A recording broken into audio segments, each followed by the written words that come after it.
So welcome everyone. The talk tonight, what we're going to look at is gratitude. Okay, so perfect for Thanksgiving. This is the month of Thanksgiving. I will tell you it's definitely one of my favorite virtues. So I'm going to start these reflections with a poem. It's always a good place to start. And this poem is by Billy Collins. He was poet laureate, very funny, among other things, a little bit of a sarcastic sense of humor, but he's terrific. And this poem, I'm not going to read you the whole poem, but most of it, and it's called The Lanyard. So he's describing the time when he was probably about 10 years old at a summer camp, and he's making a little lanyard there. And these are just some of his lines. So he said, I had never seen anyone use a lanyard or wear one if that's what you did with them. But that did not keep me from crossing strand over strand again and again until I had made a boxy red and white lanyard for my mother. Here are thousands of meals, she said, and here is clothing and a good education. And here is your lanyard, I replied, which I made with a little help from a counselor. Here is a breathing body and a beating heart, strong legs, bones and teeth, and two clear eyes to read the world, she whispered. And here, I said, is the lanyard I made at camp. And here I wish to say to her now is a smaller gift, not the worn truth that you can never repay your mother, but the rueful admission that when she took the two-toned lanyard from my hand, I was sure as a boy could be that this useless, worthless thing I wove out of boredom would be enough to make us even. Okay, you did not laugh, and you should laugh. I am not Billy Collins, but when he reads this, you really get the total ridiculousness. It's supposed to, I should have warned you. I should have said, this is funny. It's okay to laugh. I should have done that because it is ridiculous, right? And this is 10-year-old boy, right, who really thought, he admits that he thought that this lanyard could make him even with his mom. This childish mind, which is fine for a 10-year-old, right? He misapplies the rules of justice to a relationship that comes from and lives by love. And you may know this, but comedy clarifies our vision. And we can see many things with comedy, but here we see, right, there are debts that are just simply too big for us to ever repay. We're never going to be on equal terms, right, with our parents, with the friends who've given us unconditional love, great advice, everything. Let alone on equal terms with God, right, who gives us everything, the world, life, everything. So the logic of these great relationships, right, they totally surpass justice, right? The requirements of justice. They're governed by love, and love is expressed in many, many ways, right? And when I thought about that, I thought, oh yeah, of course, St. Paul, right? Love is patient, right? Love is kind. It does not envy. It does not boast, because it has many expressions. St. Paul could easily have added, and it would have been great for this talk, love is grateful, right? So I'm going to look at 3 points in this fairly brief talk about gratitude. So 3 points. The first one is gratitude, you could say, like as a stance in life, especially appropriate for a daughter of God. Okay, so that's the first one. The second one, I'm calling it gratitude with grace. We'll talk about that. And then the third is, I tell it, it's like infectious practices of gratitude. So they spread. And that's when we can have a discussion, because I'm sure everybody has great ideas, and we all learn from each other. We all learn, like, oh my gosh, that's a great way to express gratitude or whatnot. Okay, so the first one is the stance, you could say the stance of a child of God. So gratitude is a virtue, that's for sure, right? But it's much more than that too, right? It's an attitude towards God, towards the world. You could even say toward ourselves, toward others. And it's a stance, and I love that word the more I think about it, like where you stand. Like, where do I stand in the universe, right? So gratitude is a stance that fully recognizes man's position in the world as a creature, right? As created and held in existence by a creator. So I think that's just, I have to like think about that for a moment, right? So it's a stance. And I'm going to quote here. So Dietrich von Hildebrand is a famous theologian, philosopher, writer, thinker, wonderful person of the 20th century, Dietrich von Hildebrand. And I'm indebted to him for many, many things and many points about virtue. And in an essay he wrote about virtue, he quotes Kierkegaard. So he quotes this philosopher, Kierkegaard. And von Hildebrand says this, and this is a great quote. I'm really coming at it slowly, but it's a great quote. He says, how right Kierkegaard, this philosopher, is when he emphasizes that it is decisive for man to stand in the right place in the cosmos. And he says, man does this when he gives thanks. So this is the stance. We stand in the right place in the universe when we give thanks. Like it's sane, it's correct. We're creatures, we're created by God. Everything we have is a gift. And then he goes on to say, within gratitude lives, and listen to this, truth, freedom, humility, goodness, and generosity. So you have this like vast and wonderful description of gratitude and how important it is for knowing where we are in the world. So I just love that. This says that we stand in, like you say, in the right place in the universe when we give thanks. Like that's right. That's sane. That's correct. That's good. That's truth. All of that. And if you take it another step, so this first part is this is the stance of a child of God. The deeper point with Christian revelation is that we're more than a creature. I mean, we are creatures, definitely, right? But we're also like beloved children of God. So take that even like, kind of like step out even further. So this perspective is of faith and really like a lived faith. And that's what I'm going to kind of develop here. It really helps us see that, and I love this, that gratitude, like it should grow in our life. Like we should become more thankful. I think that's kind of exciting. It's not like you're done. Like, oh, I mean, you're never done with anything good, but it's really neat. Like gratitude can and should grow. Like it should like crescendo in our life, really. It's not like, I've plateaued. I'm as grateful as you can get. And this is also a quote from von Hildebrand. He said, I love this. Hand in hand with our transformation in Christ goes a continuous growing awareness of God's gifts. Everything is ever more seen to be an unmerited gift. Everything is perceived as a reason for unlimited gratitude toward God, and the urge to thank Him expressly for everything becomes stronger and stronger. I mean, that is really cool, right? That anyway, I'm going to elaborate on that because we have a few more things. Yeah. So when you think about these things, right? Okay, it should grow. Gratitude, like it can and should grow. And we think about like, we can hear echoes of like St. Paul. Remember that? I don't know which letter, what have you that you have not received. And like, that's kind of like a shaking comment. You're like, oh my gosh, it's true. Like, it's true. Chesterton wrote in his autobiography this great line. He said, the chief idea of my life, like the ruling principle of my life, is the idea of taking things with gratitude and not taking things for granted. It's like really beautiful, like that, like theme of my life. Okay. So this section is really about the spirit. We want to kind of get this idea of a full and growing gratitude. That really does it should mark like the Christian spirit. It's definitely borne out in the lives of the saints, lest we doubt that. I don't think we doubt that, right? And there's a famous St. Teresa of Avila said that she was grateful for anything that was given to her. And she said, even a sardine. Like, I'm grateful for anything. I don't care what they give me. And she was like, even like I was thinking like an anchovy, but even like, just like, give me a sardine and I'm grateful. So this like dramatic sense of gratitude. And what I love that's just great. St. Josemaria, who loved St. Teresa of Avila, she's a doctor of the church, Spaniard. He said, I'm grateful for everything, even the bones of a sardine.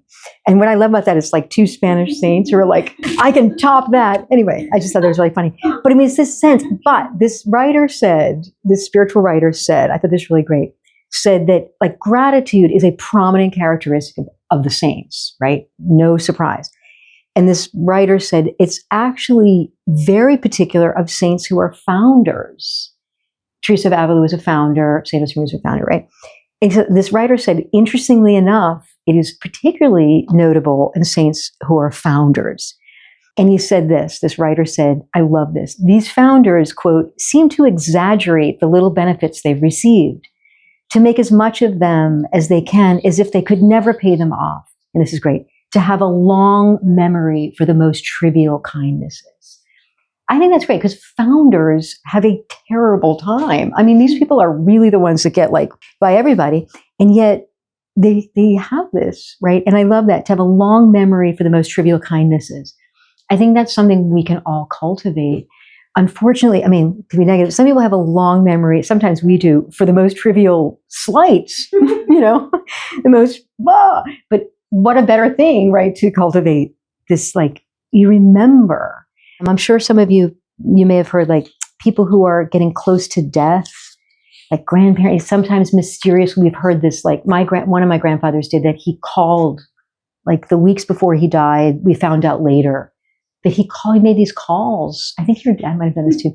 He made phone calls to this grandfather, called someone and said, thank you for, he said something like, so grateful for your taking in like the kids when my wife was sick. And this was something that happened in like the 40s. But his memory was full of these gratitude. So anyway, just keep that in mind. Okay, my second, so that's like gratitude as a stance in life, especially of a child of God. Second one is called gratitude with grace, the second part, right, of 2 out of 3. And there are 2 points in this part. The first is about suffering. And this is kind of wild, is that gratitude and suffering can go together. And that's like, ugh. So listen to this. The gratitude of a child who knows she's loved unconditionally doesn't disappear in bad times. And this is also from von Hildebrand. He said, it is of the greatest significance to the relationship of man to God that the positive gifts not be forgotten among the trials and sorrows.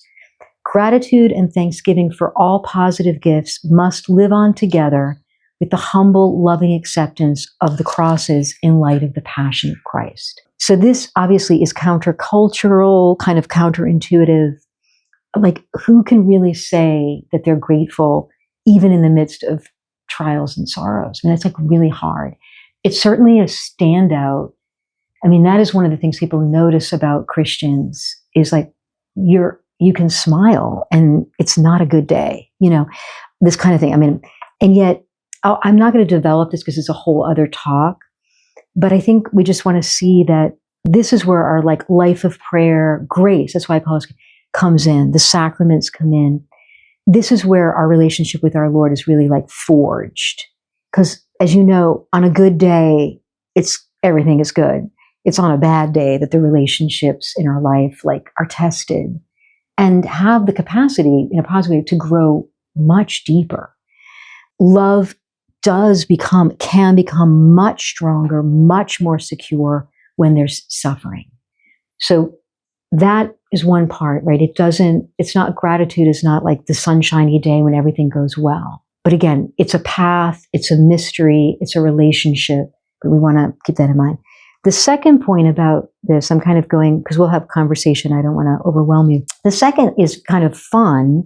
It's learning to thank God for the gifts that we don't know about.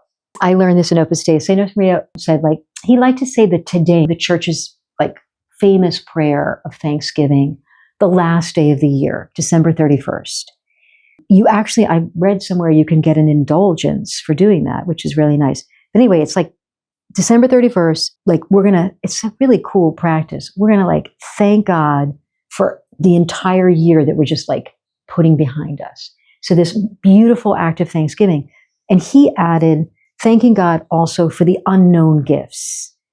In Latin, it's etiam igniotis. Even thank God for the gifts that I got this year and I didn't even realize. Like that is I think that's a lot of fun because there are so many things that we receive that we just are not even aware of. And that people do for us. And I was thinking about this.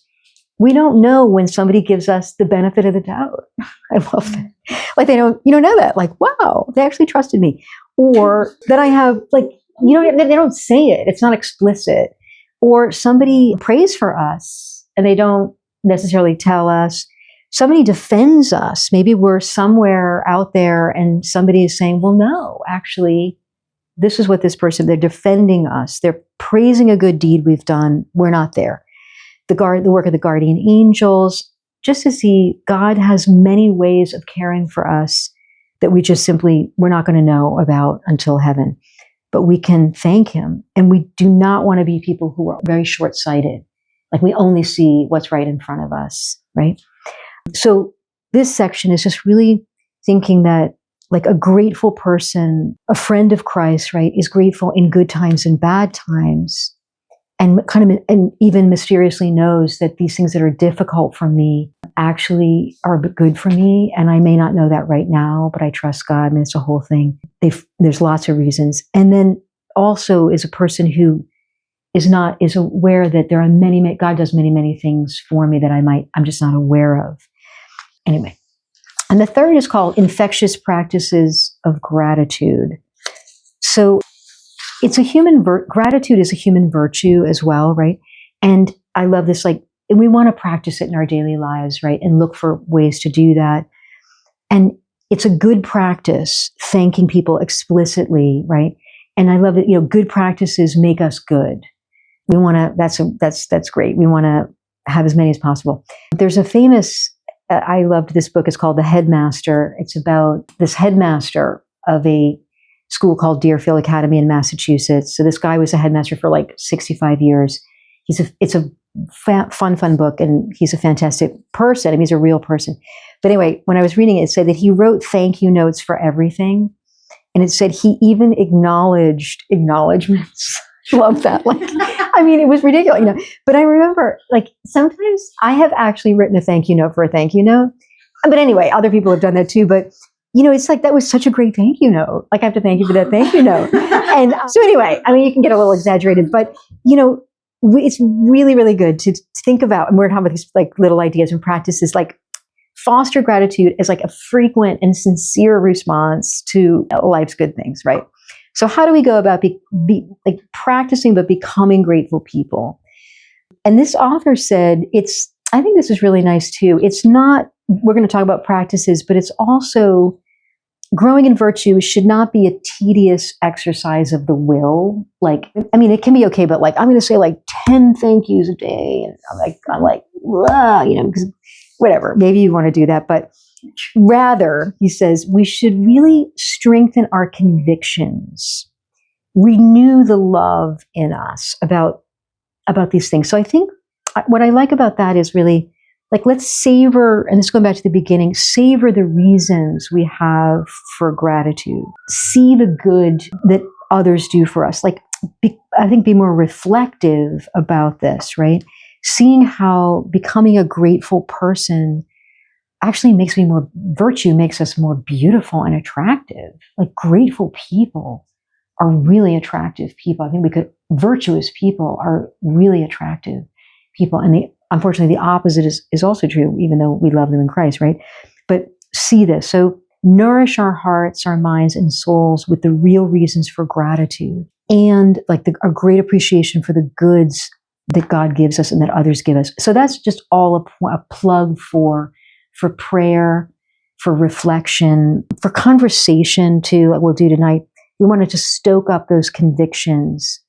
You know what I mean? So it's not just we're beating ourselves into a habit. And then to remember, I think this one writer said, I think this is very encouraging, gratitude is most difficult with the people who are with us every day.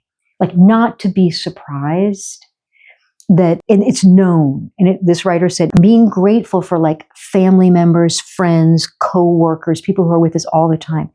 This, he says, demands a different kind of awareness because of the danger of taking things for granted.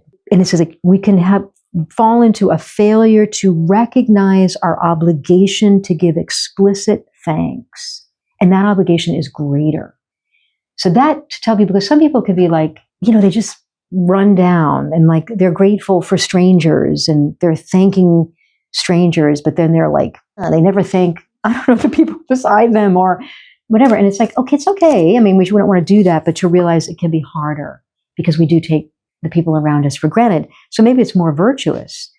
And so this is true of marriage, but it's also true of friends, siblings, when children and grandparents live together, co-workers, team members, right? So just to wrap this up, we can ask ourselves, and I'll do some practices, are we truly grateful? Are we growing into becoming grateful people?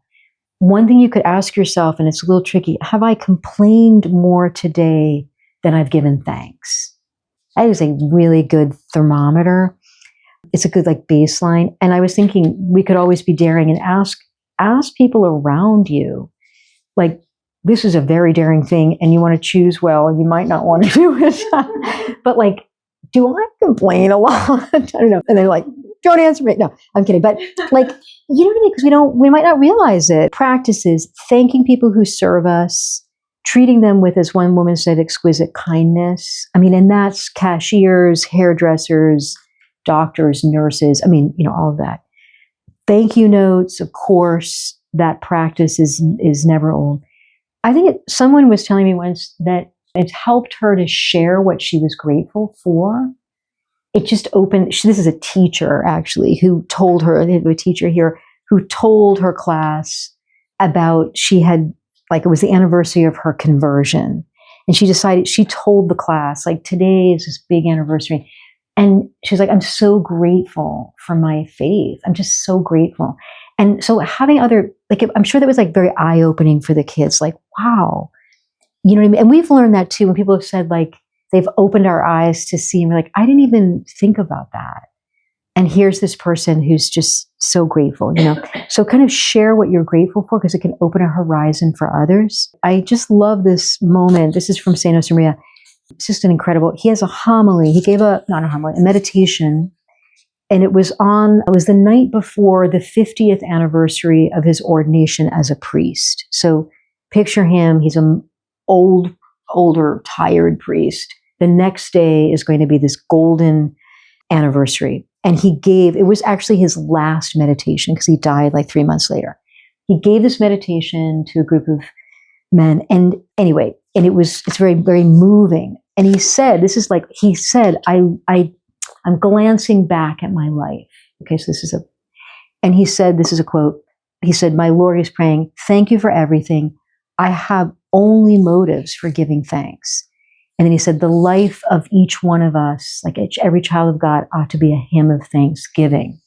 And what's striking is that he doesn't have only motives for thanksgiving. I mean, it was and he does mention there were sorrows along the way, but that disposition of soul is so beautiful. And I think any full, happy life, people will say really, I don't remember so much the suffering, but I really remember all the gifts, the abundance of gifts. So this is a really great perspective from, not an easy life by any measure. And I think it kind of opens up a little bit of a path for us. So that's really the thing. So it's gratitude as a position in life. We want it to grow. Gratitude with grace enables us to see the good even in difficulty very much. And it also allows us to see all the amazing things that to thank God for all the amazing things that he does for us, even if we don't exactly know all of them. And the last is just that habit to become truly grateful people. We want to have those convictions and those nourish all of that. And at the same time, also practice, look for lots of creative ways to practice the virtue.